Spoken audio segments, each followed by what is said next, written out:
Come on. What? You were stupidly expensive, camera. Work.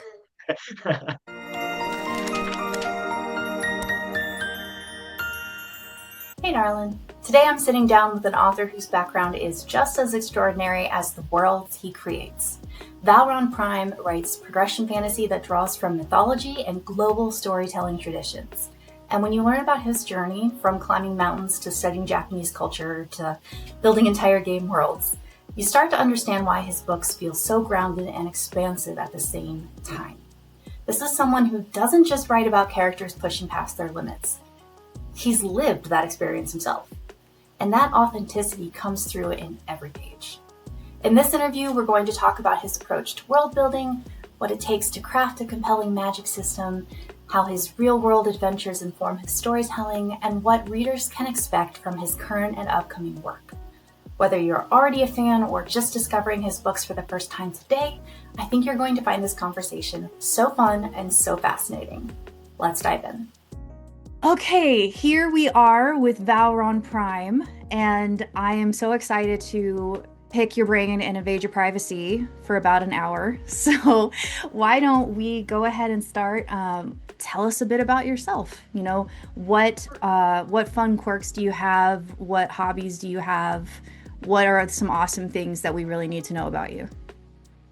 Um, I obviously I'm a writer, but I didn't always be a writer. I wasn't always a writer. I used to work in tech actually, as a software engineer, and I worked for about 10 or 12 years in that industry. And then COVID hit, and then I was like, you know what? I kind of want to do something a little more meaningful with my life. And so, I took up writing, and that's what I've been doing ever since. As so, that's a little bit about my history. As for my hobbies, I've got a lot. I'm into scuba diving, mountaineering, photography. Just love to travel. So yeah, those are the main things. Man, how do you even do all of that? Because I mostly sit at my desk. Yeah, I mean it takes effort to be honest. Yeah. Because like I actually live like not near a town, and I'm kind of isolated from society. So it's very easy to just get up every day and just like go sit in my chair and write. But innovation is kind of, or sorry, inspiration is the king for writing, and you really have to foster it. And I mean, exposing yourself to the same surroundings like every day is not the best way to do that. At least for me. I find I'm most inspired when I'm out seeing new sights and sounds, and meeting new people and new Yeah. cultures all around the world. Or getting really involved and engrossed in like fantasy, whether that's TV shows or books or games. So yeah, kind of gotta just be engaged. So Yeah. it's a good motivator. No, that's really great. I really like that. I could definitely do better at that. Though I will say this past year in 2025, I traveled more than I did in like the 5 years prior. Oh Uh, wow. we hung out at Dragon Con, lit RPG Con. That Yeah. was awesome. Went to Halloween in Salem and got engaged, and I'm not wearing the ring because I Oh rolled wow. out of bed this morning and Oh, forgot. congratulations. Oh, that's Thank you. amazing. Thank you. That is So so yeah, cool. On I'm Halloween, wow. oh, That is it's that is amazing. it was it was absolutely magical. It was so cool. I highly recommend Salem if you want to try Okay. out someplace witchy and fun and different. Yeah, Salem on definitely. Halloween is insanity. It's absolutely Um, insane. yeah, man, that sounds like a perfect place to be for Halloween. Absolutely. Absolutely.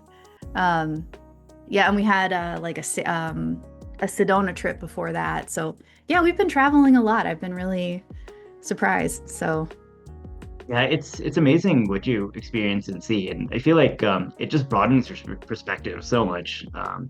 Like getting outside of that comfort zone, and just going out and seeing different parts of the world, even if it's in the same country, right? It's like you might have grown up around a certain group of people, and then you go and you see like, oh wow, there's like all these other people with these like totally different cultural values or beliefs and history, and from all walks of life. It's really good, I think, seeing all of that. It's very healthy. yeah, absolutely. And even if, because travel, especially in this economy, can be very much a luxury. And what I find is that, when I'm pinching pennies, saving up for something, even just taking a walk outside can really stir up inspiration and get my thoughts moving and help me move past blocks. Sometimes just Absolutely. movement in general. I have had so many times where, I fainting couch artist. I don't know what to do with my story. It's my best days are behind me, and I'm like laying down on the floor, and out of nowhere I Yeah. come up with it. I'm like, okay, everything's fine again, and I pop back Yeah. into the Just story. the random burst of inspiration, the shower thought. Yeah. It's funny that you mentioned that actually because I've switched to dictation recently, and it was actually Nikolai Gunella, who told me about this technique, and it's basically just like getting up away from your computer and just walking around and dictating. And so I just go on walks now and I dictate. He goes like around the neighborhood. I haven't quite managed that yet because like I don't know, I'm still a little shy about talking into a phone, just like people looking at me, but yeah, I just walk around sort of my home and my driveway and whatnot, and it's amazing because it's like 20 to 30 minutes per chapter, and I don't like have any recollection of where I walked or where I was during that time. Like my mind is like in the fantasy world, and it's amazing because you get free, like it's a workout, right? Like you get, yeah, Yeah. it's healthy, walk around and breathe in fresh air outside, and but it's just so inspiring, and I can get in the zone so much better thanks to that. So yeah, yeah, just totally. Oh, that's awesome. I really like that. I tried dictation for a while, about 2018, 2019, and maybe the technology just wasn't advanced No, enough. yeah, it's definitely technologically dependent. I tried it, I think like it was a year and a half ago. But it's just the speech to text was so bad. Like I spent more time editing my work than I would have Exactly. if I had just written it. Exactly. Yeah, so no, 100%. And I mean, I can't imagine how it was in 2018 or 2019. It was It's bad. gotten a lot better. Yeah, tech has It was gotten, bad is the yeah, answer. yeah. No, it's definitely improved to the point now where it really does save me time. But more importantly, I feel like I can express myself better. Mm. It's just more natural, right? When you're dictating something, especially for like dialogue and interactions, you can almost do what I try to. Of course, I'm not a narrator, so my voice sucks. But like I'll do a deeper voice for my male character, right? Or I'll try to like mimic sort of the character's personality when I'm speaking, and I do feel like that helps come up with like more organic and flowing prose or at least dialogue. So, and of course, you got to go edit that line by line afterwards. But Yeah. that's nice too because that allows me to sort of just do an edit pass after the fact, and so I can sort of polish that like rough cut that I get with dictation. So. Yeah, it seems to be working out. I recommend you give it another try. It's Will's gotten a lot better recently. Yeah, maybe I will. What was my question? I totally blanked. Oh, what tool do you use? Oh, it's actually funny. I don't use anything fancy. I have an Android phone, Mhm. and Android has like this recorder app. Actually, it's a Pixel thing. I guess it's a Google, but I think any Android can download it. And yeah, I just use that, and I literally just hit record, and it dumps out a manuscript, and I can share that to my Google Docs account. And yeah, it's super simple. So then I just take that and Oh I start yeah. editing it. Oh man, I'm gonna have to try that. It's so nice and refreshing when like you just come to expect like, oh, how much is this subscription gonna be? And it's Yeah, no, one. it's It's it's just yeah, a notes app on your phone. That's fantastic. yeah, totally. So what is your latest book? Can you tell us about it? Yeah, so I have a few books. I have two currently serializing. I've got a an epic progression fantasy called Ashborn Primordial. That is I just finished writing book five of that like a few days ago. Nice. And book six will be the last book of that series, so it'll be in like a few months. And then I've got a lit RPG isekai story called Soul Weaver. And that's got two books out and working on the third, and that's planned for about four books. And then I've got a couple of things in the pipe as well. I got an OPMC isekai story, which, funny enough, the main character starts out at the summit of Mount Everest, and he's teleported off into or transported into a fantasy world by two teddy bear gods, which I don't know if you can see them, but they're like those are the inspirations. Those two bears right there. So yeah, they So this basically is just taking transported there, itself and he's very seriously. This is a very serious story. yeah, it's an OPMC story. So like Yeah. this guy, like they kind of mess up and because they don't know what they're doing, and they give him like 30 million points to spend on whatever powers he wants, and he's like, really don't think they should have done that. But yeah, so he ends up being the most powerful person in the world, and of course he starts on the summit of their tallest mountain, and Yeah. to sort of figure stuff out. So yeah, that's coming in another few months. So Oh, that's those are sort exciting. of the things, yeah, that I'm working on right now. So are those all through Aethon? Are any of those self-pubbed? Yeah, so Soul Weaver is self-published. Asphorn Primordial is through Aethon. They Okay. also publish an older series of mine, which is like a science fantasy isekai story about basically a badass like mercenary dude who gets transported to a fantasy world. So a badass from like future Earth gets transported to a medieval fantasy world that's just not ready for him. So yeah, that was my first story that I ever wrote. It's a completed trilogy. Hmm. But yeah, it was a lot of fun writing that story. But those two are published by Aethon, and Soul Weaver is self-published. Don't know what I'll do yet for the new one. Yeah. I how has your self-publishing experience been, if you don't mind a little side tangent here? It's been good. I can definitely understand why any author would decide to go with the publisher. There is a learning curve for sure. The good thing is, like I have several friends, author friends who have self-published, so thanks to them, it was a lot easier of a process than it would have otherwise been. Good. Um, Yeah, having yeah, those resources, that's huge. Definitely. I don't know what it would have been like if I'd gone into a cold turkey. There's a lot to learn, like from how to do the advertising and the marketing, formatting. But it wasn't too bad, I would say, that first time. And then every subsequent time you do it is like it's much easier. It gets a Yeah. lot easier. Yeah. There's the other aspect though, is like if you have a story that's maybe not super on market, it might be better to go with the publisher because they have that audience base and they can get you that jump start. And I heard Amazon just recently updated their algorithm, so it's like even harder than ever to get seen. And of course, we've got AI and all this other stuff coming in. Yeah. So lots of reasons to go with the publisher, but I think especially if you have like a pre-existing following, and you've got a pretty on-market story, it can be a good experience. And yeah, for me, it's like more than the royalty share and all that. It's really the amount of ownership I get over the whole process. Like I can dictate, everything down to like the formatting of like the paperback.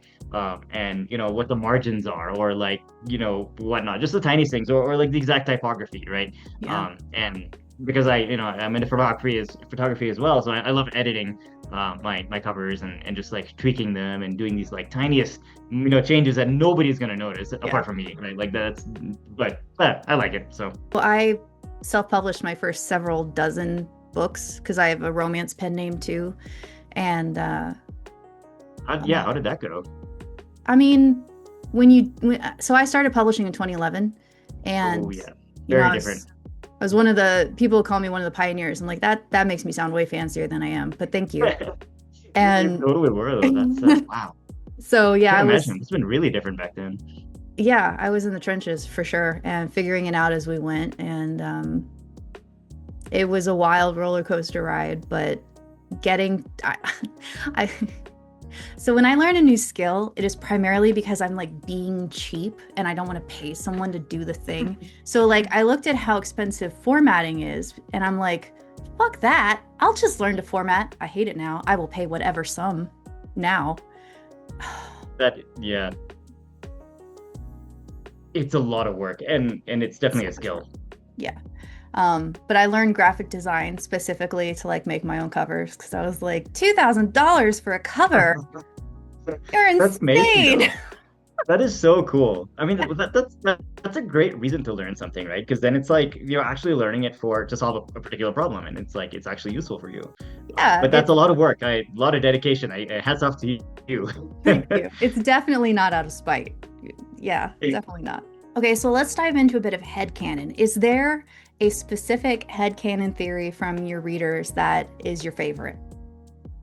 Yeah, man, that's there's a lot. There's been a lot over the years, and like remembering all of them is actually a little bit difficult. But it's actually funny because like many times they'll have an idea in the comments, and I'm specifically referring to like Road comments, which is like the best way I feel to like hear or learn about all what they're thinking, right? Like what's going on in reader's head. They read a chapter and then they write a comment. And so many times I'll be like, wow, that is such an amazing idea. I never thought of that. And then I'll I'll go and incorporate it. And then they'll see it and they'll be like, oh my God, yeah, I called it. That was so good. I was like, You're yep, like, totally. yeah, that You was the got it. plan the whole time. Yeah, but like I've also fixed plot holes that way too. It's like, wow, it's like, oh, I wonder, they're not even like, oh, this is a plot hole. They're like, oh, I wonder how that works, right? And I'm like, you know what? That's a really good point. I better think about that.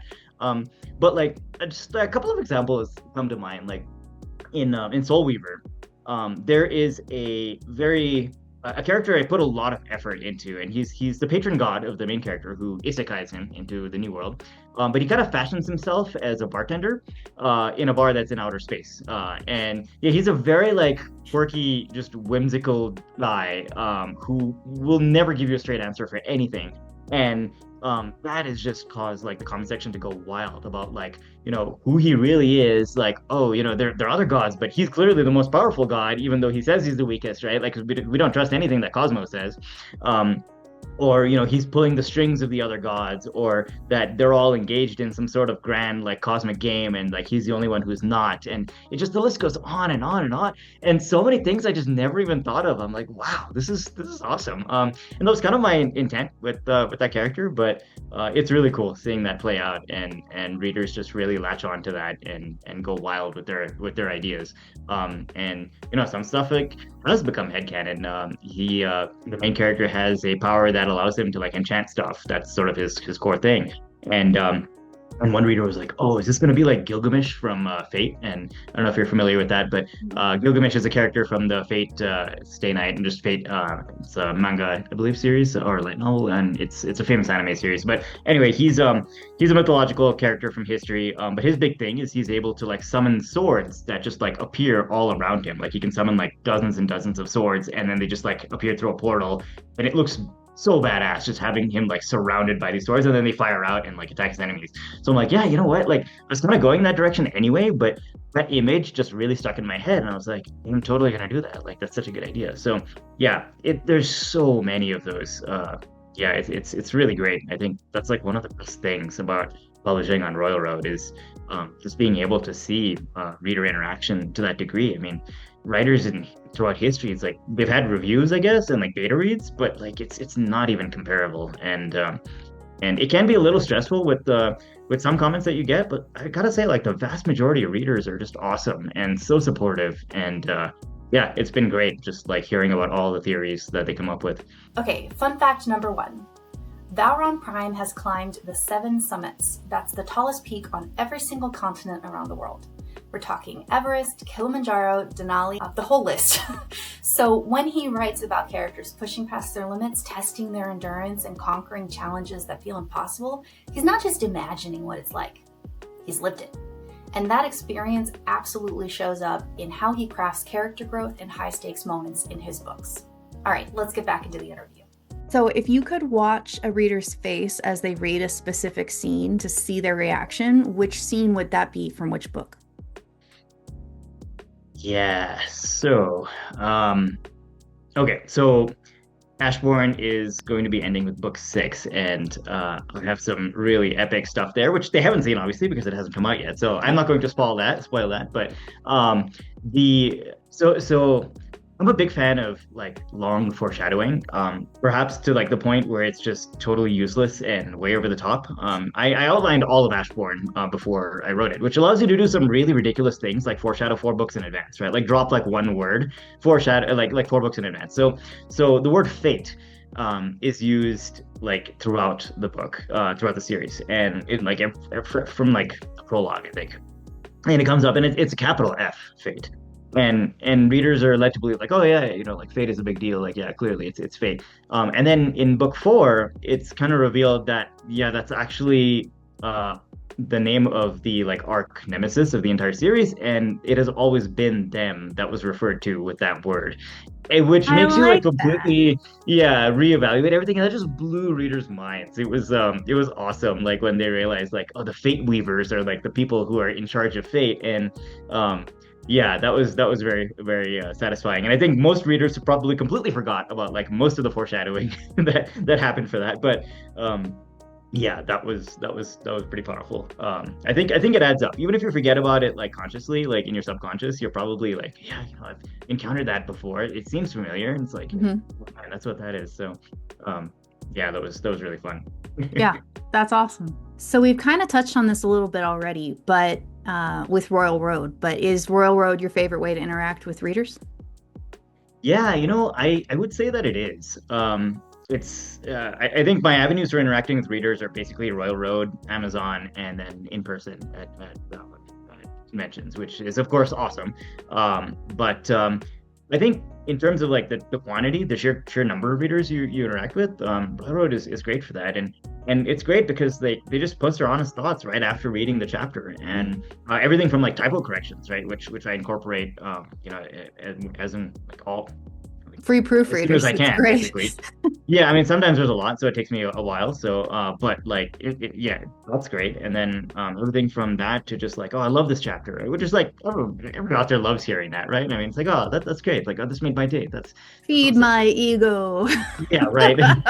Two more constructive feed or critical feedback, right? Well, I feel like I'm very open with constructive criticism, and I mentioned that like in all my stories, and I do incorporate a lot of feedback, even if it's not the nicest feedback. Just recently, I had a comment from a longtime reader on I believe it was Ashbourne, and he was like, this chapter didn't feel up to your standard level of polish, and I was like, oh, that's weird, like let me go check that out. And then I looked at the date, and it was like mid-March, which was right before I left to climb Mount Everest, so I was a You little were a little preoccupied. distracted. So Yeah. yeah, so I was like, yeah, okay, that makes sense. And so I went and fixed that stuff up. But I would never have revisited that or known about that if it hadn't been for him, because that was Yeah. so many months ago now. So Really yeah. good point. So when you see someone reading your book in public, what do you desperately want to tell them? That's a bold assumption that I've seen someone read my book in public. You're like, No, please read my book in public. yeah, That's what I right. want. Like bring go please. No, but in fact I have. In fact, I have seen Athon staff checking out my book, behind at the booth at DragonCon. Yeah. So I guess that counts, right? That absolutely counts. Because they were so 100%. incredibly bored. Had nothing better to do. I don't know what you're talking about, because every time I was behind the booth, it was swarmed with people. Yeah. Like, Yeah, it was. and Lit RPG Con DragonCon was. can get really busy. Yeah, yeah. But no, I would say I tell people that it gets better. Like, not to say that like the starts of my stories are bad. I do put a lot of effort into how the story starts. That's obviously your first impression. That's how you got to hook readers. But I feel like most of my stories build up to sort of an epic plot line, like more than most like other stories in this genre, especially. Yeah. And so yeah, I just love, especially with that foreshadowing. Like foreshadowing takes time to pay off. And Yeah. I set up a lot of stuff in most of my stories, and then I like pull the veil back one layer at a time, and then readers eventually, so they get more and more invested in that. And Yeah. for most of my stories, like by the time you get like deep into it, I've got a lot of plot lines, a lot of like character dynamics and things going on. So I sort of lean into that a little bit more than fighting, I think, than a lot of like in action scenes. I have my fair share of those, but yeah, kind of takes a while to come together, and then you have these like really like hopefully epic climaxes. Yeah, so I guess that would be my feedback for readers if I were to ever see a reader read my book in the wild. So by that, do you mean it's like a slow build, almost like a slow burn plot? Yeah, like Ashbourne, right, is very much a slow burn story, and it's an epic for sure, but it takes a while to get off the ground, and I sort of paced the beginning for a story of that length, which in hindsight I probably could have gone a little faster in the beginning of the story, because that is when you hook readers. And then in Soul Weaver, I kind of took a different approach, where it is also sort of slow burn, but there's no exposition or a prologue or anything like that. You just get drip fed sort of world building elements, and then it's more of a mystery, and you kind of have to figure out like, okay, like there are gods in this world, but what is their purpose? Like, why is he even there? Because his god isn't telling him like why he summoned him. So yeah, it's a little bit different approach, but I enjoy that a little bit more than just laying everything on thick. Um, Although, with like Omnimancer, it really depends. It's got to fit the story. Oh, that's Omnimancer is my new OPMC story with the teddy bear. Okay. All right. That's more like lighthearted. The guy is super powerful. There's not really like tons of stakes, and so yeah, there's less of it in that. Cool. Okay. What is the most touching message you've ever gotten from a reader? I've gotten several that have really made my day, from like, thank you for writing the story, to like, oh, I really enjoyed reading, that, or like, it's even like reading it as a family bonding experience. But yeah, but like the one that really stayed with me was a message that like my writing had inspired this person to go and become a writer themselves. And like that was, yeah, I couldn't imagine having such an impact on someone. But yeah, that kind of made my more than just my day, my week maybe. Yeah, and I don't know. I just feel like inspiration is such a big part of why I write. Like obviously, yeah, it's entertainment. We're just in some ways killing time, but I feel like writers have a lot of reach, and I have definitely been significantly impacted in my life from the stories I've read, especially the video games that I've played. Yep. And even TV shows and movies, right? They all form who you are, your opinion of the world, and I think they form it in a way that is like really subtle, and oftentimes subconscious, right? Like you don't realize like this is happening, which gives people who create stories a lot of power, I think. And like if you spread misinformation, that's doing a lot of damage. It can potentially do a lot of damage, but at the same time, like you can teach people things, right? Like, my main character in Soul Weaver, he is an enchanter, and so he actually goes to like a medieval forge and then learns about like, how do you like actually make metal, like make it turn like ore into ingots, and then hammer that down, and then like the forging process, the tempering process, quenching, all this stuff. And it's phrased in this way where it's like, he's going to get a really powerful weapon out of it, so that's like, so readers like, yeah, this is really cool stuff, but you're actually really just like showing them the process of how this stuff works. And there's so many opportunities to do stuff like that. So yeah, I think I just really enjoy it when readers get something out of the story, even if they don't remember the story per se. Yeah, it's great whenever I hear about a reader coming away with something like that. Okay, so is there a moment in any of your stories that still gives you goosebumps when you think about it? Yeah, back to foreshadowing. So in Ashbourne, and I've given a couple of spoilers, I guess, but what's one more? The main character reaches a location in book 3 that is foreshadowed in the prologue of book 1. And without going too much into spoiler territory, it's basically an ancient city, and it's like sort of the crown jewel of a super advanced, now extinct godlike race. And even just being in that place is basically lethal for pretty much everybody. And he gets to sort of just experience this city that like nobody has set foot upon in millennia. And he gets to see sort of the city as it was in its heyday, and then he meets a really, really special person there. And just going through that, like watching readers like experience that, and with the main character, and sort of see like the world as it used to be, and the heights that these people achieved, and then like the modern day in this world, which is like really just a pale shadow of what it used to be, and the emotions that came with that. Yeah, that was really cool seeing, especially again like the comments, and just seeing readers being like, wow, that was like, they're like, yeah, I've been I read this chapter and it stuck with me like the whole day. I was just like thinking about it all day. I was like, wow, that's awesome. That's really neat, because it builds from like anthropological, I think that's the right word, historical for sure, the mystery that comes with what was, and what it could have been if it hadn't fallen. And I love that. Yeah, that trope is it's like the longing for greatness and in history, which I think everybody does to some extent. It's like, oh, the good old days, right? Like, oh, things used to be better, but like, what if things really were a lot better? A lot of that is rose tinted like glasses, Oh and yeah, it's but like, nostalgia more than anything. yeah, and nostalgia, right?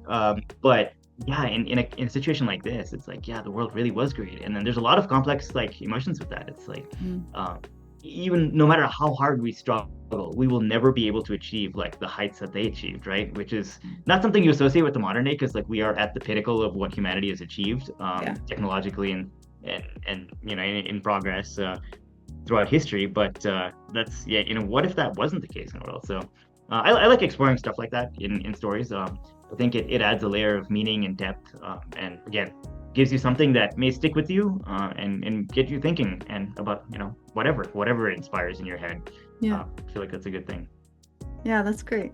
I really like that. What a great answer. Okay, fun fact number 2. He learned Japanese by watching anime. And this isn't just a casual interest either. Japan has become a core influence in his writing. He visits the country regularly for inspiration, and that cultural engagement really runs deep throughout his work. You can see it in the mythology he pulls from, the aesthetics he builds into his worlds, and the storytelling traditions that he weaves into his narrative structure. It's not surface level borrowing. This is someone who genuinely immerses himself in the culture and lets it inform his craft. All right, let's get back into it. So we've touched on this kind of briefly in the other questions, but what do you hope your work does for your readers? How do you want to touch their lives? What's your goal, if you have one? Yeah, I think if I can just touch them in any way, if they gain anything out of reading my story, I feel like I've done my job as a writer. But more specifically, I'm kind of into self-development just in general, which is I think why I was really attracted to progression fantasy as a genre, because Yeah. it is kind of like self-development, Oh yeah. the story, right? Yeah. And it's really about like giving yourself more agency, and whether it doesn't necessarily have to be physical strength, although that's usually what it is in our stories. But I just feel like it's a lifelong journey, and I think if I can like my heart pumps when I think about learning a new skill or mastering a craft, and if I can like impart that to readers and get, especially like if you think about the age demographics of our readers, it's like the late teens, early 20s. Those are very influential formative years of a person's life, and I think if you can instill this desire to grow as a human being in whatever aspect that is, it doesn't matter, just that idea, it is very, very beneficial and healthy and powerful, I think. And I feel like if you have a society full of people who just want to master what they're doing and get better at things and just become a better human being, with every passing day, that is such a powerful thing. And I do think that is like, you will see meaningful social impact if people have that mindset. And I do think for mental health purposes too, like it's a positive mindset, it's an empowering mindset.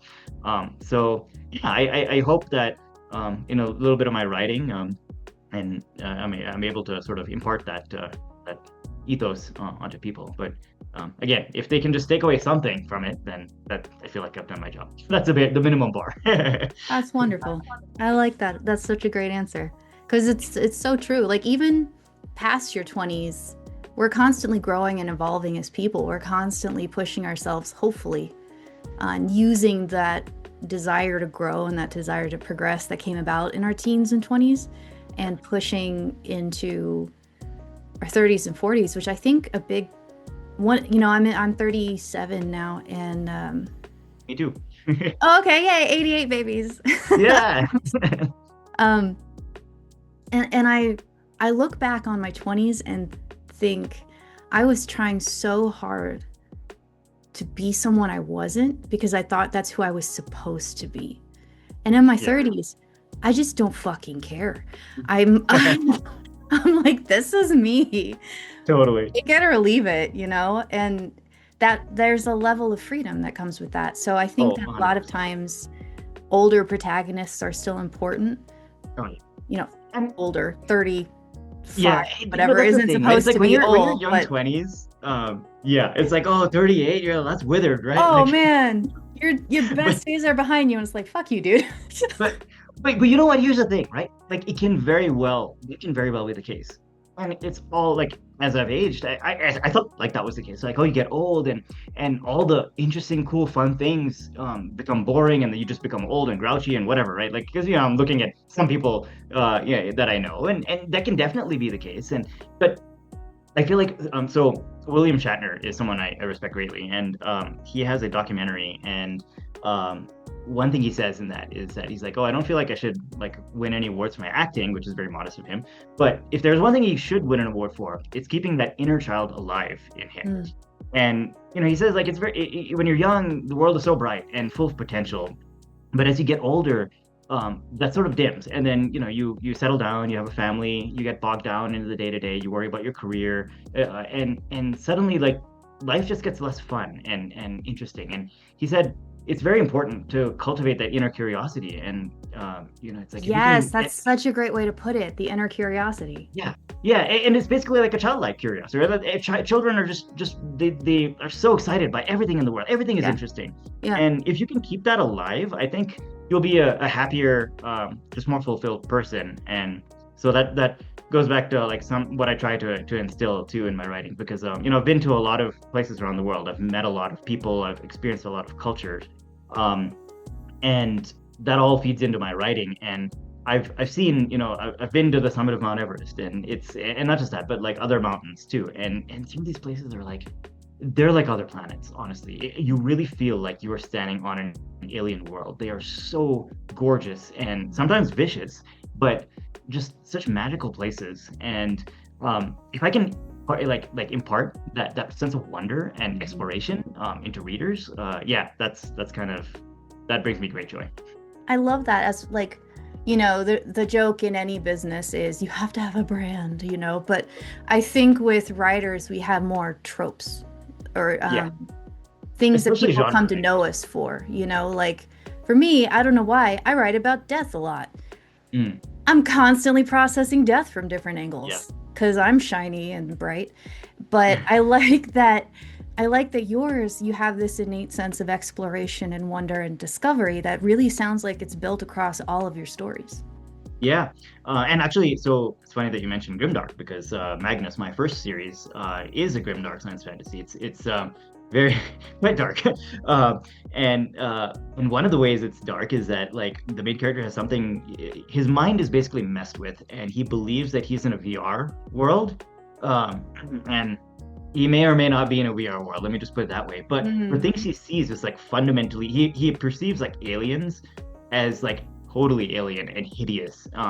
When the reality is like they're not. He's just being made to see things that way. Mm. And so it's a very like dark story. It has dark elements, but there is also this sense of wonder there, where he goes and explores this world and this new universe. And there are these like there's this one scene where he like sits under this glowing tree that's on an island, and then the roots also glow and they extend into the water, and just like the whole water is just like illuminated by this beautiful tree.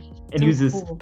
yeah, and he uses that as like a moment to just introspect and rest. And so I think there can be, both, and getting the two to sort of intermingle and coexist with each other can be a fun challenge.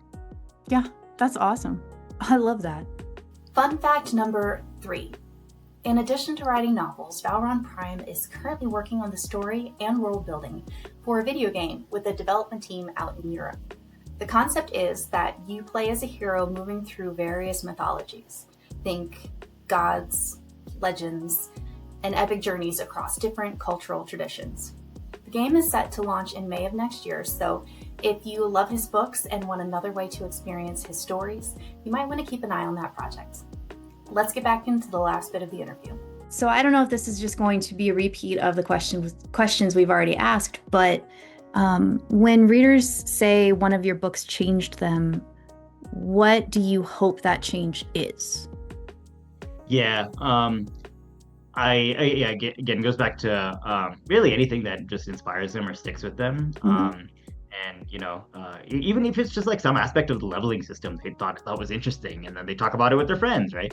Or taking away something from like, oh yeah, there's humans and there's demons, and like you see some parallels to like the real world, which that was, if there are parallels there, it wasn't intentional, but like people take away all sorts of stuff.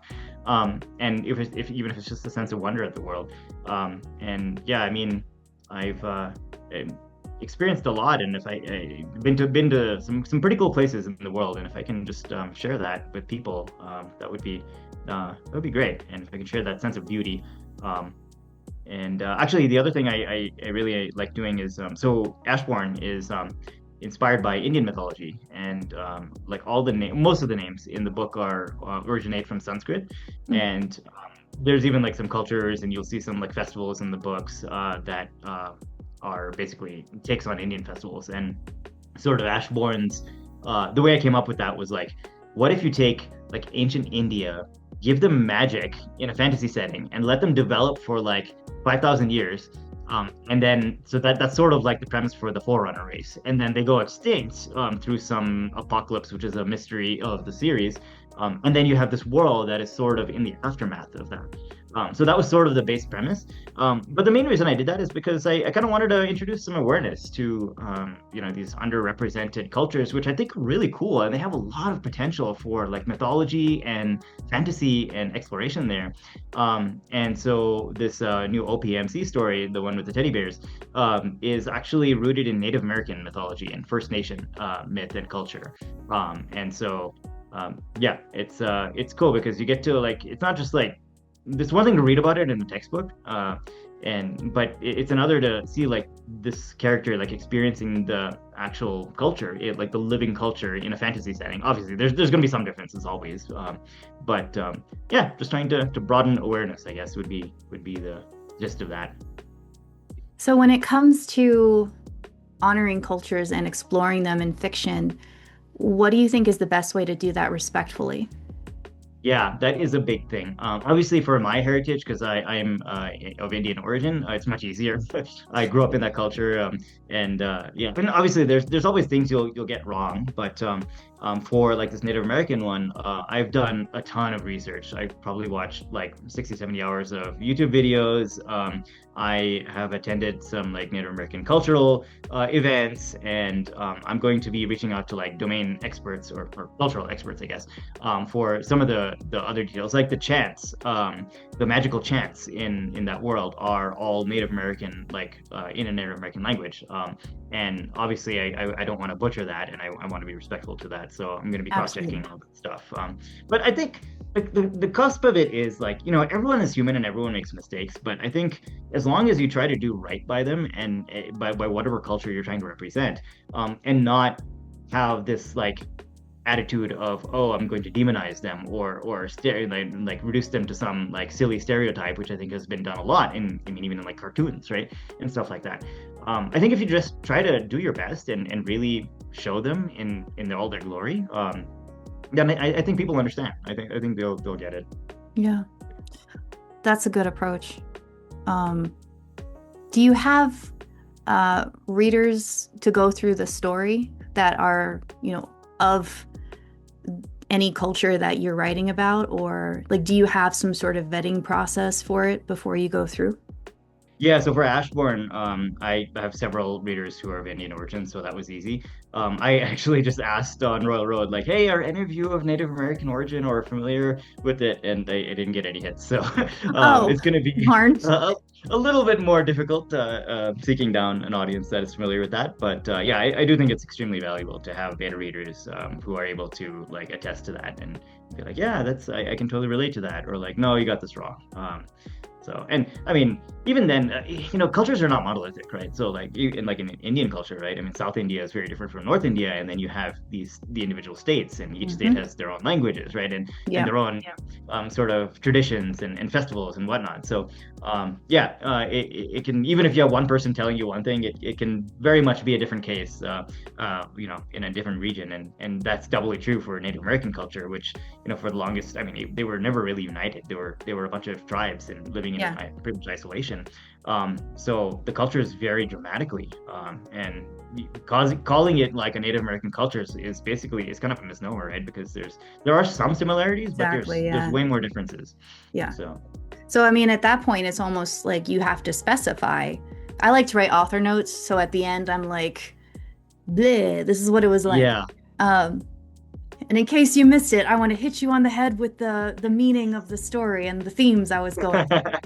But, that seems like a really good place to be like, hey, so obviously this is not indicative of like every single Right. First Nation Which is tribe. like, which Royal Road is awesome for. Mhm. Amazon is a little harder to do that, but I do think I'm going to include some sort of disclaimer at the beginning or at the end or something like that, saying, yeah, like, hey, look, I tried my best, and I want to do right by everyone, but obviously there's gonna be mistakes. Yeah. And And I think it's important that we all have grace for the mistakes that public figures make. In that case, you're trying 100%. so hard to be respectful and honorable and to really make the story shine and the culture shine. Right. And someone's going to be pissed off at you for something, all Yeah, you can do that is your is. best. That's the thing that I'm sure every author has experienced, so I'm sure you've seen your fair share of it. But it is very easy to just reduce the author to a name. You don't really even get a face usually, and my name is VOWRON, right? That's not my real name, obviously, and so when you see it's easy for people to write reviews and be very scathing versus like if they were talking to you in person, they would never say anything like that. They would be much nicer about it. But I definitely try to, I mean, the biggest thing I can do, right, is like I'm going to make mistakes, but the best thing I can do is learn from them. Yeah. And so that's kind of where I wish there were better avenues for like when you publish on Amazon, like if there was a better way for readers to get in touch with you with corrections or suggestions or ideas and stuff like that. It doesn't really happen on there, but it does, apart from reviews. But Royal Road is really good for that, I found. Yeah, it's I've launched 2 fictions on Royal Road, and I'm getting to know the site and getting to know the readers, and it's such a different experience because I've been published on Amazon since 2011, right? And that's really the means of publishing that I knew. Royal Road is still pretty foreign to me. It is, yeah. It's a niche thing. And I mean, yeah, it's like if you're writing in fantasy, progression fantasy, later RPG, then yeah, it's great. Life is great. But even science fiction, right? I mean, it's really hard on Royal Road, and let alone romance, right? Oh yeah, that's tough. not touching it, not touching Yeah, my romance stuff. There's just no point. yeah. I mean, there's I guess there was Wattpad, but it's very difficult to gain anything on gain like visibility on there. I don't know. I don't know if there's good solutions for every genre, but I know that Tapas for a while was really good for serial romance, but I don't know where it is now. I see. Yeah, I'm not too familiar. Yeah, anyway, that's something to research later. Well, thank you so much for coming onto my channel. This interview has been so fun, and I really enjoyed it. Thank you very much. Me too.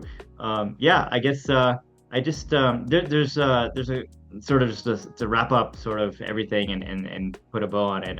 Yeah. There's one quote that I've always loved, and I don't know exactly where it originated from, but I saw it in The Outward Bound by a person called Barbara LaFontaine, or attributed to her. But anyway, the quote is, "We are better than we know. If we can be made to see it, then perhaps for the rest of our lives, we will be unwilling to settle for less." And I feel like that is sort of the core of progression fantasy, Yeah. and sort of the core of like why I do all of this. It's like inspiring people and yeah, just be better. I like that. Strive to be better. What a great way to wrap up the interview. That's fantastic. So go buy his books. Definitely recommend you give him all of your money. And I will include some links below with how you can help VOWRON out in terms of, you have a Patreon? I do, yeah. Yeah. So You can Patreon, find that Royal from my Road, Royal Road. Amazon. Yeah, I'll put all the links Now below. on Amazon. And dude, thanks again. I'll talk to you That was soon. great. Thank you so much, Sarah. Okay, I really enjoyed this conversation. Getting to talk with an author who brings this much real-world experience and intentionality to their craft is always a treat. And I hope you got as much out of it as I did. If you want to check out his books, explore that upcoming game project, or follow him for updates on what he's working on next, all of those links are in the description box below. Thank you so much for watching, and I will see you in the next one. Bye. Thanks so much for watching, and I will see you in the next one. Bye.